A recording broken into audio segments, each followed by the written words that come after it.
വേടനെ arrest ചെയ്ത സംഭവത്തിൽ വനം വകുപ്പ് മേധാവിയുടെ റിപ്പോർട്ട് അപൂർണം. ഉദ്യോഗസ്ഥർക്കെതിരെ നടപടി വേണമോ വേണ്ടയോ എന്ന ശുപാർശ നൽകിയിട്ടില്ല. അപാകതകൾ പരിഹരിച്ച് റിപ്പോർട്ട് സമർപ്പിക്കാൻ വനം വകുപ്പ് സെക്രട്ടറിക്ക് മന്ത്രിയുടെ നിർദ്ദേശം. ഇന്ന് റിപ്പോർട്ട് നൽകുമെന്നാണ് സൂചന. നടപടിയും ഉണ്ടാവും.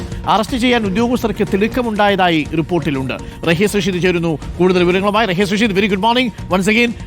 ഈ റിപ്പോർട്ടിനകത്തൊരു അപാകതയുണ്ട്. അതായത് ഉദ്യോഗസ്ഥന്മാർക്കെതിരെ നടപടിയെടുക്കാൻ അതിനകത്ത് നിർദ്ദേശിച്ചിട്ടില്ലെന്ന് മാത്രമല്ല, നടപടിയെടുക്കത്തക്കതായ ഒരു വീഴ്ച സംഭവിച്ചതായി റിപ്പോർട്ടിൽ പ്രത്യക്ഷത്തിൽ പറഞ്ഞിട്ടുമില്ല എന്നാണോ മനസ്സിലാക്കേണ്ടത്? അങ്ങനെ വന്നാൽ റിപ്പോർട്ട് തിരുത്തി, റിപ്പോർട്ട് കൂടുതൽ മെച്ചപ്പെടുത്തി ഉദ്യോഗസ്ഥന്മാർക്കെതിരെ നടപടിയെടുക്കണം, ആ നിലപാടിലാണോ ഇപ്പോൾ സർക്കാർ?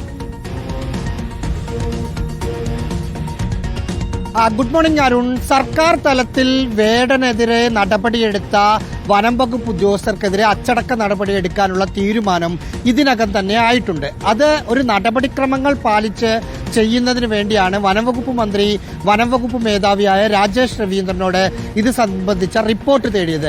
ഈ റിപ്പോർട്ടിൽ വനം മേധാവിയുടെ ശുപാർശ കൂടി എഴുതി നൽകണം എന്നതായിരുന്നു വനംവകുപ്പ് മന്ത്രിയുടെ ഓഫീസ് വനം മേധാവിയോട് നിർദ്ദേശിച്ചത്.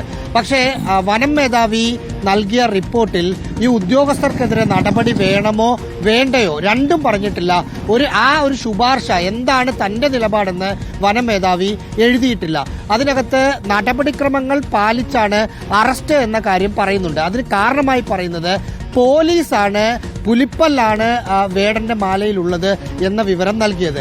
അതിന്റെ അടിസ്ഥാനത്തിൽ പോലീസ് അങ്ങനെ ഒരു വിവരം നൽകുമ്പോൾ അറസ്റ്റ് അടക്കമുള്ള നടപടികളിലേക്ക് പോകാതിരിക്കാൻ കഴിയില്ല എന്നതാണ് വനം വകുപ്പ് മേധാവിയുടെ റിപ്പോർട്ടിൽ അവരെ ന്യായീകരിച്ചു പറയുന്ന ഒരു ഭാഗം. പക്ഷേ എന്ത് നടപടിക്രമങ്ങളാണ് അല്ലെങ്കിൽ ഏത് നിയമം അനുസരിച്ചാണ് അത്തരം നടപടികൾ ചെയ്തത്, അങ്ങനെ ഒരു നിയമവശങ്ങൾ കൂടി ആ റിപ്പോർട്ടിൽ പറയണമായിരുന്നു.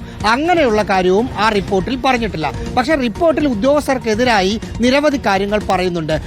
അറസ്റ്റിന്റെ കാര്യത്തിൽ തിടുക്കം കാട്ടി, മാധ്യമങ്ങളോട് ഉദ്യോഗസ്ഥർ മാധ്യമങ്ങളുടെ മുമ്പിൽ വരാൻ മത്സരിച്ചു, വേടന്റെ അമ്മ ശ്രീലങ്കൻ സ്വദേശിനിയാണ്, അതുകൊണ്ട് ആ ബന്ധങ്ങൾ കൂടി അന്വേഷിക്കുന്നു എന്നീ തരത്തിൽ വന്ന വാർത്തകളും മറ്റും ഉദ്യോഗസ്ഥരുടെ ഭാഗത്തുള്ള വീഴ്ചയാണ് എന്ന് തന്നെയാണ് പറയുന്നത്.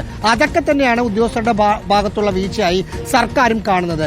അതുകൊണ്ട് വനം വകുപ്പ് അഡീഷണൽ ചീഫ് സെക്രട്ടറി KR ജ്യോതിലാലിനോട് ഈ റിപ്പോർട്ടിലെ അപാകതകൾ പരിഹരിച്ച് മറ്റൊരു റിപ്പോർട്ട് ഇന്ന് തന്നെ സമർപ്പിക്കാൻ വനം മന്ത്രി ആവശ്യപ്പെട്ടിട്ടുണ്ട്.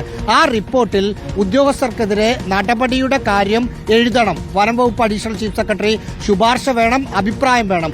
അത് എഴുതിയിട്ട് റിപ്പോർട്ട് നൽകാനാണ് വനം വകുപ്പ് മന്ത്രി ആവശ്യപ്പെട്ടിരിക്കുന്നത്. ആ റിപ്പോർട്ട് ഇന്ന് തന്നെ കൊടുക്കുമെന്ന് മനസ്സിലാകുന്നു. അങ്ങനെയാണെങ്കിൽ ഇന്നല്ലെങ്കിൽ നാളെ നടപടിയുണ്ടാകും. ഇതിൽ വനം മേധാവി റിപ്പോർട്ട് സമർപ്പിക്കുന്നതിന് മുമ്പ് CCF, DFO, RO ഇവർ 3 പേരോടും വിശദീകരണം ചോദിച്ചിരുന്നു. അതിൽ കോടനാട് റേഞ്ച് ഓഫീസർ വനം മേധാവിക്ക് കൊടുത്ത വിശദീകരണത്തിലും പറയുന്നത് പോലീസ് ഇത് പുലിപ്പല്ലാണെന്ന് പറഞ്ഞു, എന്നിട്ടും കേസെടുക്കാതിരുന്നാൽ അത് വനം വകുപ്പിന്റെ വീഴ്ചയായി വരും, അതുകൊണ്ടാണ് കേസെടുത്തതും നടപടിക്രമങ്ങളുമായി മുന്നോട്ട് പോയതും എന്നതാണ് കോടനാട് റേഞ്ച് ഓഫീസറുടെ വിശദീകരണം എന്നാണ് ഇപ്പോൾ കരുതുന്നത്. ആ റിപ്പോർട്ട് വെച്ച് നടപടിയെടുക്കാൻ കഴിയില്ല എന്നുള്ളതാണ് മനസ്സിലാക്കുന്നത്. താങ്ക് യു റഹീസ് റഷീദ് വിവരങ്ങൾ നൽകിയതിന്. ഇന്നിപ്പോൾ വേടൻ ഉച്ചയോടുകൂടി ഇടുക്കിയിലെത്തും. സർക്കാരിന്റെ വാർഷികാഘോഷ പരിപാടികളുടെ ഭാഗമായി വൈകുന്നേരം വേടന്റെ പ്രകടനവും റാപ്പ് മ്യൂസിക്കും ഉണ്ടാവും.